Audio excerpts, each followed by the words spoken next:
Bab 161. Rosalie yang berdiri di dekatnya berbicara. Jude, menjauhlah dari barisan. Rosalie. Jude mengerutkan kening. Dia tidak peduli dengan Mandy, pada kenyataannya, seluruh keluarga Zimmer bukan apa-apa baginya. Namun, hal-hal berbeda ketika keluarga Naiswell yang berbicara, karena mereka juga keluarga top di kota provinsi. Karena Rosalie telah berbicara, akan buruk jika dia tidak memberinya wajah. Jude tersenyum sambil memikirkannya, dan akhirnya berkata, "Saya tidak akan mengatakan terlalu banyak sejak Nona Naiswell telah berbicara, tetapi beberapa orang harus sedikit lebih sadar diri dan tahu tempat mereka. Seperti kata pepatah, 3 kekayaan manusia adalah kehancurannya dengan memohon orang lain keserakahan." Pepatah ini sudah populer sejak zaman kuno bukan? Jude menatap Harvey dengan tajam setelah itu, lalu berbalik dan pergi. Dia sudah tahu bahwa The Rocky Mountains Landers Peak ada di tangan Harvey, tetapi apakah tidak mudah baginya untuk mendapatkannya kembali? Harvey mengerutkan kening secara kontemplatif. Dia tahu apa yang dipikirkan Jude, tetapi dia tidak khawatir Jude akan melakukan apapun padanya di Southlight. Namun, masalahnya adalah Mandy. Harvey mengangkat teleponnya dan mengirim pesan ke Yvonne ketika dia memikirkannya. Begitu Jude pergi, Wyatt berkata dengan cemas. "Nona Naiswell, mengapa kamu membela orang cabul ini? Membiarkan dia menyinggung perasaan keluarga Naiswell, dia tidak mendengarkan. Dia hanya harus menderita konsekuensinya sendiri." Rosalie melirik Wyatt. Dia tiba-tiba merasa bahwa pria ini agak terlalu berpikiran sempit. Harvey tidak melakukan apapun padanya, tetapi dia terus menargetkan Harvey. Terus terang, orang-orang mulai membosankan. Dia mengabaikan Wyatt, pindah ke sisi Harvey, dan berkata dengan lembut. Harvey, aku sarankan kamu tidak menyinggung keluarga Naiswell. Asal-usul, The Rocky Mountains Landers Peak, mungkin luar biasa. Orang biasa, bahkan keluarga biasa tidak mampu membelinya. Jika kamu tidak mau mengembalikannya ke keluarga Naiswell, kamu dapat menjualnya kembali kepadaku. Aku pasti akan memberimu harga yang adil." Rosalie memang wanita yang sangat pintar. Dia bisa langsung tahu bahwa Jude peduli dengan The Rocky Mountains Landers Peak, bukan uangnya. Beberapa juta dolar hanyalah setetes dalam ember untuk keluarga Naiswell, tetapi The Rocky Mountains Landers Peak adalah sesuatu yang unik. Lukisan terkenal seperti itu seringkali sulit dibeli dengan uang. Harvey tersenyum dan tidak mengatakan apa-apa. Dia pasti memiliki pengaturan untuk hal-hal ini dan tidak membutuhkan orang lain untuk menyelesaikannya. Jika dia tidak bisa menyelesaikan ini, hidupnya akan dalam bahaya. Namun, semua orang merasa bahwa Harvey kurang lebih sudah mati. Hanya Dawson yang duduk di belakangnya tidak berbicara, dan mengamati seluruh adegan dengan tenang. Dia mengantisipasi apa yang akan dilakukan Tuan York selanjutnya. Akan sulit untuk menjatuhkan Harvey di wilayahnya sendiri, bahkan keluarga Naiswell mungkin tidak bisa menanganinya. Selain itu, karakter seperti Harvey bukan hanya seorang tiran di sini, dan dia memiliki banyak trik di lengan bajunya. Pada saat yang sama, pintu ruang VIP terbuka. Yvonne keluar dari situ, rambutnya diikat ekor kuda tinggi, menarik perhatian seluruh penonton. Yvonne berjalan ke arah Harvey dan tersenyum. "Nona Zimmer, Tuan York, kita bertemu lagi." "Ya ampun. Bukankah sekretaris CEO York Enterprise milik York di Southlight, Yvonne Xavier? Kenapa dia datang? Apa yang ingin dia lakukan?" Penonton terkejut. Cludes, Naiswells, dan sekarang York, begitu banyak keluarga top datang ke sini demi The Rocky Mountains Landers Peak ini. Yvonne memiliki senyum tenang di wajahnya. Sebagai sekretaris CEO York Enterprise, banyak orang mengenalnya. Selain itu, Yvonne bukan hanya bawahan untuk York di Southlight. Dikatakan bahwa dia dipilih oleh senior York untuk menjadi istri ahli waris. Semua orang di Southlight tahu tentang dia, dan tidak ada yang berani mengabaikannya, bahkan Cludes dan Naiswells. Itu karena York lebih kuat dari mereka, tidak lebih. Yvonne tersenyum pada Rosalie, menyapa Mandy, lalu memandang Harvey dan berkata, Tuan York, ketika saya mendengar nama keluarga Anda, saya pikir Anda memiliki hubungan dekat dengan orang York. Banyak orang tertegun untuk sementara, lalu tertawa terbahak-bahak. York yang bergengsi. Bagaimana mungkin mereka terhubung dengan menantu yang menumpang? Meskipun mereka berdua memiliki nama keluarga yang sama, mereka sangat berbeda. Harvey, menantu yang menumpang ini, tidak berguna. Dia tidak layak dengan nama keluarga York. Wyatt secara halus melihat Yvonne ke atas dan ke bawah beberapa kali, tetapi penampilan Yvonne saat ini benar-benar berbeda dari malam itu, jadi dia tidak mengenalinya. Saat itu, banyak orang fokus pada Yvonne, ingin tahu apa yang dikatakan kecantikan yang mewakili York di Southlight hari ini. Bab 162. Mandy, Rosalie, dan Yvonne, tiga wanita luar biasa, berdiri di sekitar Harvey. Banyak pria menatapnya dengan iri. Yvonne tidak peduli dengan tatapan orang lain, dan menatap Harvey sambil tersenyum. Tuan York, saya tertarik pada The Rocky Mountains Landers Peak yang Anda miliki. Aku ingin tahu apakah Anda bersedia untuk menjualnya. Seluruh penonton terdiam begitu Yvonne mengatakan itu. Setelah beberapa saat, beberapa orang tersentak dan berseru kaget. Jika keluarga Cloud adalah seorang mogul di Southlight, maka York adalah seorang mogul di antara mogul. Karena wanita yang mewakili York ini mengatakan bahwa, jika menantu yang menumpang ini berani menolak, dia mungkin bahkan tidak tahu bagaimana dia meninggal kemudian. Banyak orang memandang Harvey dengan puas, ingin melihat apa yang akan dia lakukan. Harvey berkata dengan penuh minat. Sebutkan harga Anda, Nona Xavier. Semuanya baik-baik saja, kami mampu membayar harga berapapun. CEO kami sangat tertarik dengan lukisan Anda. Banyak orang tersentak ketika Yvonne menyebutkan kata CEO. CEO baru York Enterprise misterius, rendah hati, dan sangat mendominasi. Mandy sedikit gugup di sekitar Yvonne, dan tidak tahu harus berkata apa. Sebaliknya, Cecilia terlalu menjengkelkan. Dia berkata dengan bangga. Calon suamiku memang mendominasi, bahkan sekretarisnya sangat suka memerintah. Aku sangat menyukainya. Harvey yang awalnya tenang hampir tersedak saat mendengar kata-kata itu. Cecilia benar-benar menakjubkan. Bagaimana dia bisa mengatakan sesuatu seperti itu? Apakah dia tidak takut Yvonne akan mencekiknya sampai mati? Dawson memandang Harvey dengan penuh arti. Dia mungkin satu-satunya di sana yang tahu identitas asli Harvey. Dia tidak dapat memahami apa yang Harvey coba lakukan saat ini, tetapi dia tahu betapa pintarnya dia. Dia tidak sabar untuk berteman dengan Harvey. Bagaimana dia bisa mengeksposnya? Harvey tampak berpikir sejenak, lalu berkata perlahan. Awalnya saya membeli The Rocky Mountains Landers Peak di pelelangan. Saya ingin menghargainya, tetapi karena CEO York sangat tertarik, saya kira saya juga bisa menjualnya. Hah? Wyatt mencibir. Harvey, jika kau takut, katakan saja. Tidak perlu membuat alasan. Jake kemudian berkata dengan dingin. Harvey, apakah kau takut karena apa yang dikatakan Tuan Cloud? Bukankah kau bertindak keras sebelumnya? Mengapa kau ingin menjual kembali The Rocky Mountains Landers Peak sekarang? Kau tidak mampu, tetapi kau juga sombong bukan? Jika aku jadi kau, aku hanya akan mencari lubang dan bersembunyi di dalamnya. Omong kosong apa yang kau katakan? Apakah kau pikir semua orang tidak tahu bahwa kau takut? Jake sengaja mengangkat suaranya ketika dia berbicara, dan banyak orang di sekitarnya tertawa. Harvey mengabaikannya. Sebaliknya, dia menoleh ke Mandy di sampingnya dan berkata, sayang, bukankah kamu suka Forever Mine itu? Ya, Mandy tanpa sadar mengangguk. Harvey tersenyum lembut. Lalu seperti yang aku katakan, aku akan memberikannya kepadamu. Setelah berbicara, Harvey memandang Yvonne dan berkata, saya tidak ingin uang. Jika Anda tertarik Forever Mine yang baru saja Anda beli dapat ditransfer dengan imbalan, The Rocky Mountains Landers Peak.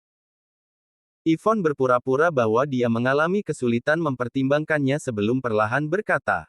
Oke, ini kesepakatan. Apa? Semua orang tidak percaya. Meskipun, The Rocky Mountains Landers Peak adalah lukisan terkenal, di mata semua orang, Harvey tidak layak untuk memilikinya. Mereka masih memiliki kesempatan untuk mengambilnya selama itu ada di tangannya. Beberapa bahkan mempekerjakan orang untuk merebutnya darinya segera setelah pelelangan selesai. Namun, itu berbeda sekarang. Siapa yang berani mengambil tindakan, begitu, The Rocky Mountains Landers Peak jatuh ke tangan Yvonne. Selain itu, Harvey telah mengambil Forever Mind sebagai gantinya, jadi bahkan Cludes tidak bisa berbuat apa-apa. Bagaimanapun, itu diberikan kepadanya oleh York. Orang-orang yang berani mengacaukan kesepakatan itu akan tidak menghormati York. Tidak ada seorang pun di Southlight yang berani melakukan hal seperti itu. Ekspresi Jake menjadi gelap. Dia tidak bisa percaya. Dia sudah memberi tahu Mandy bahwa dia akan memberikan cincin berlian Forever Mind padanya, tetapi dia tidak mampu membayarnya. Sekarang, bajingan yang tidak berguna ini. Harvey sangat beruntung sehingga dia berhasil membeli The Rocky Mountains Landers Peak hanya dengan $15 dan bahkan menukarnya dengan Forever Mind. Apakah dia mengejeknya? Jake merasa seperti muntah darah. Bagaimana? Mengapa menantu yang menumpang ini bisa mendapatkan hal-hal yang tidak bisa dia dapatkan? Mengapa? Adapun kemampuannya untuk menilai harta, dia hanya beruntung kan? Jika dia benar-benar memiliki kemampuan, dia akan menghasilkan banyak uang sejak lama. Apakah dia akan menjadi menantu keluarga Zimmer yang tidak berguna?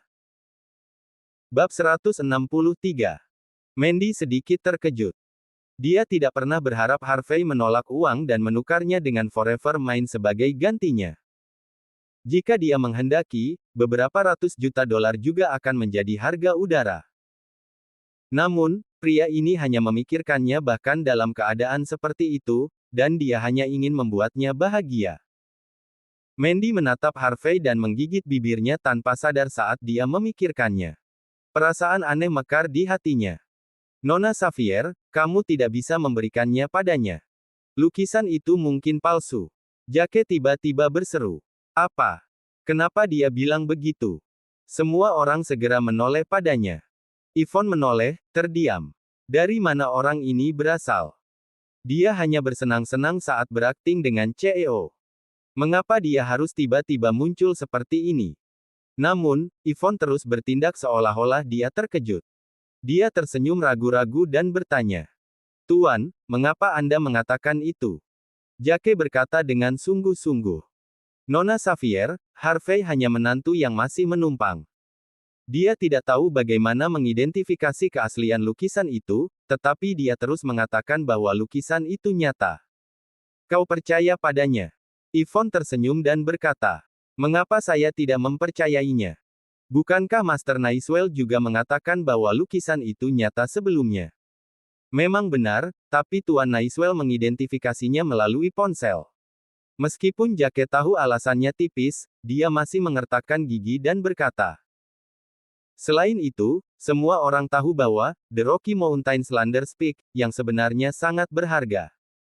Ini bernilai lebih dari $15 juta. Menukarnya dengan cincin berlian Forever Mind pasti merugikan, mengapa dia mau menukarnya? Rosalie berkata dengan dingin sebelum orang lain berbicara. Tuan Serai, kakek saya terkenal sebagai mulut emas. Apakah Anda mengerti kata-katanya sekarang? Saya tidak berani melakukan itu, aku hanya takut bahwa itu bisa menjadi trik. Dia berbicara begitu logis tentang The Rocky Mountains Landers Peak, jadi saya ragu dia memalsukan lukisan itu. Nona Xavier, jangan bertukar dengannya, atau kamu akan jatuh ke dalam perangkapnya. Jake tampak tulus tetapi marah di dalam. Selama Yvonne tidak menukarnya dengan Harvey, dia bisa merebut lukisan itu setelah pelelangan selesai. Jake sangat berharap Harvey akan dibunuh oleh seseorang. Harvey berkata dengan tenang. Tuan Serai, ada apa denganmu? Lukisan ini telah diverifikasi sebelumnya, jadi mengapa kau membawa ini sekarang? Mengapa tidak? Kau harus menjelaskan mengapa kau menolak untuk menjualnya kepada Nona Naiswell sebelumnya tapi kau bersedia menjualnya ke Nona Xavier sebagai gantinya. Kau melakukan itu karena kau takut bahwa Nona Naiswell akan mengeksposmu. Alasan Jake memberi terdengar logis, dan bahkan Rosalie yang awalnya marah sekarang tampak curiga. Itu benar. Jika dia berpikir tentang hal itu dengan hati-hati, Harvey tampaknya telah sengaja untuk kakeknya sekarang. Mungkin dia telah menyiapkan ini untuk waktu yang lama. Harvey tidak bisa membantu tetapi memutar matanya ketika dia melihat Rosalie menatapnya dengan curiga. Kedua hal itu milikku, jadi apakah kau peduli jika itu benar atau tidak? Selain itu, memang benar pula. Namun, Harvey harus menjelaskan setelah melihat wajah ragu Mandy. Jake, aku sudah mengatakannya sekarang. Istriku suka cincin berlian Forever Mine. Baginya, aku bersedia untuk bertukar dengan Nona Xavier bahkan jika aku harus kehilangan uang. Belum lagi aku membeli lukisan ini seharga $15, jadi itu bukan kerugian. Harvey mengangkat bahu dengan santai setelah berbicara. Semua orang akhirnya mengingatnya ketika dia mengatakan itu. Masuk akal, orang ini hanya membayar $15 untuk lukisan itu. Itu bukan kerugian jika dia menukarnya dengan Forever Mine. Orang ini benar-benar beruntung. Dia punya cincin berlian Forever Mine begitu saja. Yvonne mengeluarkan nafas lega dan tersenyum. Tuan York, apa yang Anda katakan masuk akal. Aku percaya padamu. Karena semuanya sudah beres, kita bisa menukar barang sekarang. Oke. Harvey memberikan lukisan itu kepada Yvonne, dan Yvonne memberinya Forever Mine. Tuan York, yakinlah, berbisnis dengan kami sangat aman. Harvey tersenyum dan berkata, tentu saja. Arti kata-kata Yvonne sangat jelas. Dia menunjukkan bahwa Harvey adalah salah satu dari orang-orang mereka sekarang, jadi tidak ada yang bisa main-main dengannya. Semua orang yang hadir tidak bisa berkata-kata. Harvey harus menjadi orang paling beruntung dalam hidup. Harvey mengambil Forever Mine dan menggesernya ke jari manis kiri Mandy. Dia kemudian berbisik. Sayang, aku bilang aku bisa mendapatkan semua yang kamu inginkan. Mandy terdiam dan tidak bisa membantu mengaguminya. Dia menggigit bibirnya, tersipu, saat dia berkata, Harvey, terima kasih. Terima kasih. Pulanglah lebih awal malam ini. Bab 164. Mata Harvey berbinar. Dia akhirnya bisa memasuki kamar tidur setelah tidur di ruang belajar selama 3 tahun. Pada saat itu, dia tidak sabar untuk kembali ke rumah. Adapun gagasan perceraian, dia telah memblokir pikiran itu dari benaknya. Jake menggertakkan giginya, dan mau tak mau menatap Cecilia. Cecilia mengangguk dan berkata dengan dingin. Mandy, kau tidak boleh tertipu olehnya. Dia hanya pria yang tidak berguna dan tidak berubah. Dia hanya beruntung mendapatkan lukisan itu, entah itu asli atau tidak, hanya dengan $15. Kau tidak harus menerima hadiah darinya. Jika tidak, jika keluarga York menemukan bahwa lukisan itu palsu suatu hari nanti, maka tamparan. Yvonne telah melangkah maju dengan sepatu hak tingginya dan menamparkan wajah Cecilia sebelum dia bisa menyelesaikannya. Kau. Cecilia memegangi wajahnya dengan kaget, tidak dapat berbicara untuk waktu yang lama. Apa? Wajah Yvonne dingin. Aku tidak akan peduli hubungan seperti apa yang kalian berdua miliki, dan aku tidak peduli apakah kalian bercanda atau menyindir. Namun, aku tidak mengizinkan siapapun untuk menghina reputasi York. Kami, keluarga York, melakukan bisnis dengan adil. Belum lagi lukisan ini asli, dan bahkan jika itu palsu, kami telah memutuskan untuk membelinya. Mengapa kau begitu ingin tahu tentang masalah kami? Itu bukan urusanmu. Cecilia tidak bisa berkata apa-apa lagi, Yvonne terlalu mengintimidasi dan dia tidak bisa melawannya. Dia sudah gemetar ketakutan dari tatapan Yvonne saja, dia tidak berani untuk melanjutkan berbicara. Saat itu, dia tidak mengenali Yvonne sebagai wanita yang mengendarai Ferrari. Jika dia melakukannya, dia mungkin akan mengompol karena ketakutan. Juga, izinkan aku memperingatkanmu lagi. Jika aku mendengar kau mengatakan bahwa kau adalah calon istri CEO kami, percayalah, kau akan mati dengan menyakitkan di sana kemudian. Yvonne tanpa sadar berbalik untuk melirik Harvey setelah berbicara. Dia hanya pergi ketika dia melihat dia mengangguk sedikit. Aura Yvonne sangat kuat ketika dia tidak bersama Harvey. Dia tidak harus berakting atau berpura-pura, auranya secara alami membuat penonton terkendali. Dawson yang tidak jauh di belakang terkesan. CEO York melakukan segalanya dengan sempurna. Dia tidak hanya memastikan lukisan itu tidak jatuh ke tangan orang lain, tetapi dia juga tidak mengungkapkan identitasnya. Pada saat ini, Dawson mulai berpikir. Dia tidak bisa membiarkan kejadian di sore hari berakhir begitu saja, dia harus memikirkan cara lain. Dia harus menyemangati CEO York dan menyenangkannya. Lelang hampir berakhir setelah kekacauan seperti itu.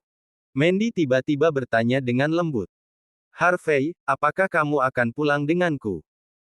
Harvey ragu-ragu untuk beberapa saat, bukan karena dia tidak mau, tetapi karena dia sampai di sana menggunakan Bentley perusahaan. Jika dia mengendarai Bentley itu, apakah dia tidak akan mengungkapkan identitasnya? Jake melihat Harvey tetap diam, lalu tersenyum dan berkata, Nona Zimmer, meskipun BMW saya bukan mobil mewah, saya masih sangat menghargainya. Saya tidak ingin orang miskin masuk ke mobil saya. Maksudnya jelas, dia tidak ingin membawa Harvey. Mandy mengerutkan kening ketika dia mendengar kata-katanya. Dia datang dengan mobil Jake hari ini. Bahkan jika dia ingin pulang dengan Harvey, keduanya tidak bisa berjalan pulang kan. Lelang Mountain Top cukup jauh dari kota. Bahkan jika mereka berjalan, mereka tidak akan bisa sampai di rumah malam ini. Jake melanjutkan setelah dia melihat Mandy mengerutkan kening. Nona Zimmer, tidakkah Anda ingin mengenal manajemen senior York Enterprise? Aku bisa mengantarmu ke sana sekarang, jika kau mau. Bab 165. Cek, Harvey. Apakah kau benar-benar menganggap dirimu begitu tinggi? Jake tertawa. Jika kau sangat hebat, lalu mengapa tidak meminta Yvonne untuk datang ke sini sekarang? Mengapa tidak membiarkan dia mengantarmu pulang? Jika kamu bisa melakukannya, aku akan berlutut untukmu sekarang. Yvonne dengan cepat berjalan dengan sepatu hak tingginya saat dia berbicara. Tuan York, saya sudah memberi tahu CEO kami tentang pertukaran lukisan itu. Dia secara khusus meminta saya untuk memberi tahu Anda bahwa Anda sedang dimanfaatkan saat ini. Untuk menyampaikan permintaan maaf kami setuju untuk investasi yang diajukan oleh Nona Zimmer. Dia bisa datang dan menandatangani surat-suratnya besok. Kata Yvonne, lalu melanjutkan. Juga, jika Anda tidak keberatan, saya ingin memberi Anda tumpangan pulang. Lagi pula, kita baru saja menyelesaikan kesepakatan bisnis di sini. Saya memiliki tanggung jawab untuk mengantar Anda pulang dengan selamat. Oke, terima kasih kalau begitu, Nona Xavier. Saya akan membawa Anda ke sana. Harvey tersenyum dan kemudian dengan santai melirik Jake. Apakah Yvonne datang dan meminta untuk memberinya tumpangan? CEO York Enterprise mengungkapkan rasa terima kasihnya kepadanya. Apakah dia akhirnya bisa membalikkan keadaan? Jake merasa kepalanya berputar, ekspresinya cemberut. Bagaimana ini bisa terjadi? Mengapa menantu yang menumpang ini selalu sangat beruntung? Ini tidak nyata. Tuan Serai, apakah kau ingat apa yang kau katakan tadi? Apakah kau akan berlutut sekarang? Atau apakah kau ingin mempersiapkan diri dan melakukannya setelah beberapa hari? Harvey bertanya dengan senyum jahat. Kau. Wajah Jake langsung berubah menjadi merah padam. Dia berbalik untuk pergi. Harvey, jangan terlalu bangga pada dirimu sendiri, ini belum berakhir. Cecilia ragu-ragu sejenak, lalu dengan cepat mengikuti Jake. Adapun Mandy, dia sama sekali tidak peduli dengan pikiran Jake. Alasan terbesar pertemuannya dengan Jake adalah untuk mengenal manajemen senior York Enterprise untuk mendapatkan investasi. Karena York Enterprise telah setuju untuk memberi mereka investasi, maka dia tidak perlu menghibur Jake lagi. Wyatt juga dengan cepat mundur ketika dia melihat pemandangan itu. Dia tidak ingin memprovokasi seseorang seperti Yvonne. Sedangkan untuk Rosalie. Sementara Wyatt masih melamun, Rosalie mengangkat teleponnya dan memutar nomor. Dia kemudian berjalan ke sisi Harvey dengan tatapan aneh dan berbisik. Tuan York, bisakah aku bicara? Ya. Harvey melirik Mandy. Dia melihat dia mengobrol dengan Yvonne tanpa niat untuk pergi, jadi dia mengangguk dan mengikuti Rosalie. Rosalie menoleh ke Harvey dan ragu-ragu sejenak sebelum berkata, "Kakek saya baru saja mengirimi saya pesan, mengatakan bahwa dia kebetulan memiliki barang antik dan dia ingin datang dan meminta saran Anda. Saya tidak yakin apakah Anda punya waktu." Tuan Naiswell. Harvey tertegun sejenak, tetapi dia dengan cepat berkata, "Tidak masalah, catat nomor telepon saya. Telepon saja dan beritahu saya ketika dia datang, dan saya akan datang." Harvey kemudian memberikan nomor teleponnya. Rosalie mencatat nomor itu. Wajahnya tiba-tiba memerah dan suaranya lembut saat dia bergumam, "Ayah, bolehkah saya meminta tamu pribadi?" Harvey tercengang sejenak. Dia tidak percaya apa yang dia dengar dan bertanya, "Nona Naiswell, Anda memanggil saya apa?" Ayah." Rosalie memelototi Harvey dengan matanya yang indah, lalu menggigit bibirnya dan berbisik, "Kami para Naiswell selalu menepati janji kami. Karena saya telah bertaruh dengan Anda, saya pasti akan mengikutinya. Anda tidak perlu memberitahu saya bahwa itu imbang. Jika saya kalah, saya kalah. Terima kasih telah memberi saya jalan keluar yang layak. Saya akan memanggil Anda ayah secara pribadi mulai sekarang." Wajah Rosalie bahkan lebih merah setelah mengatakan ini. Harvey terdiam, lalu berkata dengan nakal setelah beberapa saat, "Nona Naiswell, apakah ibumu tahu bahwa kamu memiliki ayah lain?" "Kau." Detak jantung Rosalie semakin cepat, dan dia merasa wajahnya seperti terbakar. "Kamu orang jahat." Dia tidak pernah berpikir bahwa Harvey bisa begitu halus. Apakah pria ini benar-benar menantu yang tidak berguna?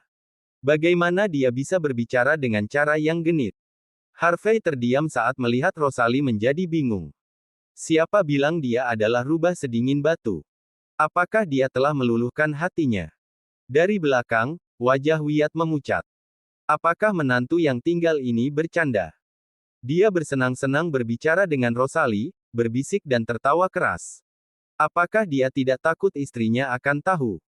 Pada saat itu, Yvonne dan Mandy juga memperhatikan Harvey dan Rosalie. Meskipun mereka berdua sedang mengobrol, mereka masih terganggu oleh mereka. Tidak diragukan lagi bahwa Harvey telah menjadi pria paling tampan di ruangan itu sekali lagi, dia hanya tidak tahu.